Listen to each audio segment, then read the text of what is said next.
बरीच पदावर अनेक वर्ष राहिलो असतो, पण नाही कारस्थान, राजकारणात एक कारस्थान नावाचा शब्द आहे. तेव्हाही अडचण आली मला, आत्ताही आली, पण आता मी ठरवलं या शब्दाला पूर्णविराम द्यायचा, आपण घरी बसायचं. त्यांना विचारलं कशात त्रास, कारस्थान करायला, पण घरी बसू. दोन्ही मुलगे चांगले आहेत. त्याला एकच शब्द सांगितला, बेटा नांदा सौख्य बने.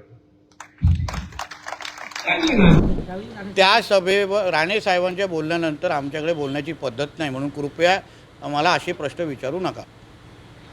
तुमच्या घरी वडील बोलल्यानंतर तुम्ही बोलता का? हे पण रेकॉर्ड करा, मुद्दाम चॅनलला आवडेल. त्या सभेवर राणे साहेबांच्या बोलल्यानंतर आमच्याकडे बोलण्याची पद्धत नाही, म्हणून कृपया आम्हाला असे प्रश्न विचारू नका. तुमच्या घरी वडील बोलल्यानंतर तुम्ही बोलता का? हे पण रेकॉर्ड करा, मुद्दाम चॅनलला आवडेल.